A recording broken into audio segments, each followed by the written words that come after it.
Bonjour à toutes, bonjour à tous, bienvenue sur Tu joues ou quoi pour cette nouvelle vidéo. Aujourd'hui on découvre un jeu qui s'appelle Dice Throne, un jeu d'affrontement très rigolo. Donc c'est un jeu de Mani Tremblay, Nate Châtelier et Gavin Brown. C'est édité chez Lucky Duck Games et c'est un jeu pour celui-ci est pour 2 à 6 joueurs. Chaque boîte contient 2 personnages, donc lorsque vous avez une boîte, vous êtes limité à 2 joueurs, mais vous pouvez aller jusqu'à 6 joueurs comme ça pour des parties d'environ 30 minutes.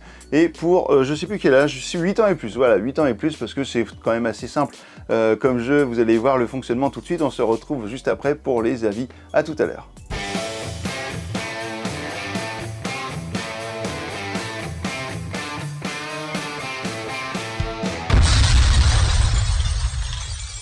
Voici la mise en place pour un joueur pour Dice Throne. Donc si vous êtes 2 joueurs, eh bien vous aurez exactement la même mise en place que ça, mais avec un autre personnage, puisque dans Dice Throne, vous avez différents personnages utilisables et avec chacun leur spécificité. Vous aurez donc dans cette boîte par exemple le voleur de l'ombre qui sera en concurrence directe à la pyromancienne, et vous voyez que chaque personnage est rangé dans une boîte individuelle et c'est absolument incroyable au niveau du matériel. Voilà, tout est nickel, tout est parfait, regardez-moi ça, le matériel est juste archi bien rangé, ça fait plaisir, c'est trop bien.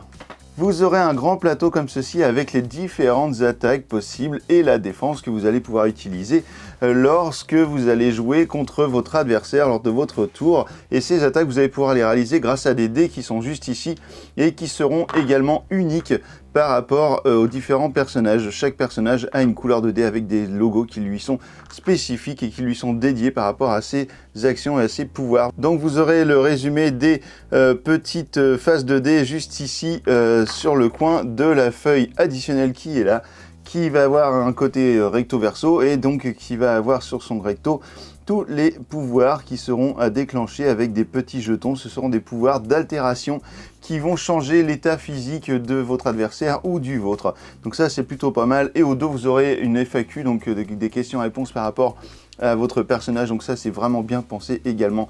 Vous allez avoir un compteur de points de vie à l'image de votre personnage, tout est très bien pensé dans le jeu. Donc c'est un petit compteur comme ça et vous, au début de la partie vous aurez 50 points de vie. Vous aurez un compteur de points de combat qui sera juste ici, on verra tout à l'heure à quoi il sert. Vous aurez votre deck personnalisé de cartes et une petite aide de jeu qui sera juste ici. Chaque joueur va prendre alors 4 cartes de son deck principal qui est juste ici et va les regarder secrètement. Vous aurez donc des cartes en main qui vont vous permettre de faire des actions. Certaines cartes auront un effet immédiat si vous les jouez, comme par exemple celle-ci grâce à son point d'interrogation rouge.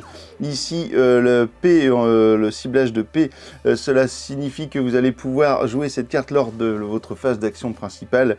Et vous aurez un petit dé également qui vous permettra de faire d'utiliser les cartes lors de votre phase d'action de lancer 2 dés. Parmi ces cartes, vous aurez des cartes comme celle-ci par exemple qui vont vous permettre d'améliorer certains emplacements de votre plateau, comme par exemple l'allumage. Ici, si vous arrivez à activer cette carte, eh bien vous allez la placer juste au-dessus et maintenant ce ne sera plus la valeur du dessous qui va compter, mais ce sera la carte qui sera posée juste au-dessus.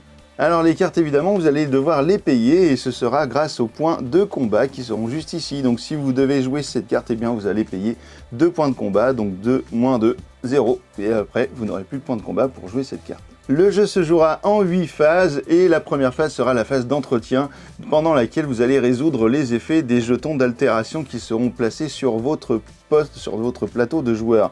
Donc évidemment au premier tour vous n'aurez pas de possibilité de faire cette phase d'entretien, mais cela viendra assez vite, ne vous en faites pas du tout. Ensuite ce sera la phase de revenu. Quel est le principe de la phase de revenu? Eh bien vous allez prendre une carte et vous allez gagner un point de combat sur votre petite roue qui se situe juste ici.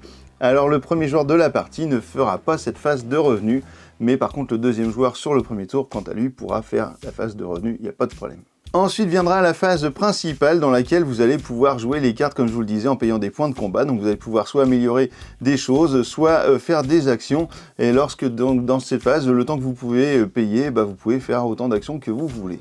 Vous pourrez également vendre des cartes si vous le souhaitez pendant cette phase. Donc s'il y a des cartes qui vous plaisent pas, ou vous savez que vous n'avez pas utilisé, eh bien par exemple je défausse 2 cartes comme ici et je vais donc gagner 2 points de combat, 1 point de combat par carte vendue. Ensuite arrivera la phase de lancer offensif. Alors là vous allez prendre vos dés, vous allez les lancer.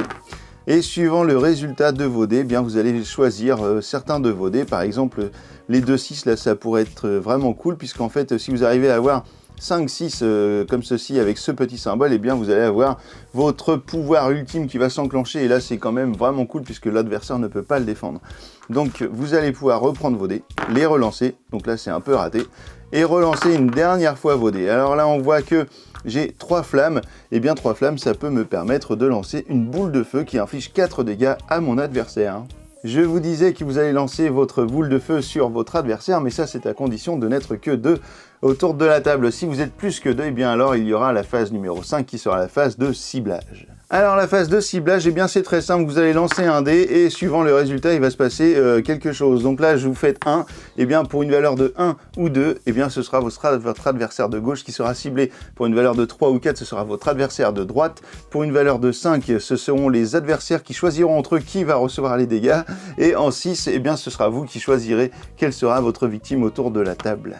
La personne ciblée, eh bien, va pouvoir faire la phase numéro 6 qui sera la phase de lancer défensif. Donc chaque joueur a une petite case ici qui va s'appeler donc le lancer défensif, le jet défensif, et qui va pouvoir donc lancer un certain nombre de dés par rapport à la capacité qu'il aura sur son personnage. Ici ce sera 5 dés possibles au niveau du lancer, et vous appliquerez alors les effets qui seront indiqués sur la case. Il est possible d'avoir un seul effet de jet défensif ou 2, et bien lorsque vous en avez 2, vous choisissez lequel vous voulez appliquer avant de lancer les dés. Et ensuite nous aurons une nouvelle phase numéro 7 qui sera une nouvelle phase d'action principale. Et oui, vous allez pouvoir rejouer des cartes si vous avez envie, revendre des cartes. Vous pouvez faire exactement la même chose que la phase numéro 3, juste avant le lancer de dés. Alors la dernière phase sera la phase numéro 8 et ce sera la phase de défausse. À ce moment-là, vous allez pouvoir vendre des cartes à la défausse si vous en avez plus que 6 en main, puisque 6 sera la limite. Et donc si vous avez récupéré des cartes, etc., eh bien vous allez pouvoir les vendre aussi à ce moment-là pour vous en débarrasser. Et donc voilà, vous allez continuer comme ceci les tours, vous allez enchaîner les tours, chaque joueur va faire toutes ces phases, ensuite ce sera le prochain joueur, ensuite le prochain, ça va aller très vite. Toutes ces phases sont très rapides à jouer, il y aura peut-être juste la phase de choisir les cartes qui va être un petit peu plus longue, mais ça vous pouvez le faire aussi pendant que d'autres joueurs jouent, mais c'est un jeu où il y a très peu de temps mort, et donc vous allez forcément revenir très vite à votre tour et pouvoir à nouveau lancer des attaques spéciales sur vos adversaires. Alors il y a des attaques qui sont défendables et d'autres qui ne le sont pas, comme par exemple l'attaque ultime qui n'est pas défendable, donc vous ne pouvez pas faire de jet défensif pour contrer une attaque ultime, ça c'est juste pas possible. Donc voilà, vous allez avoir toute une panoplie de personnages que vous allez pouvoir faire évoluer, vous allez pouvoir acheter ce que vous voulez, etc. pour compléter votre expérience, et puis voilà, pour avoir toujours un nouveau gameplay, vous allez avoir toujours des affrontements différents, et vous allez forcément kiffer. On se retrouve dans un instant pour les avis sur Dice Throne, à tout de suite.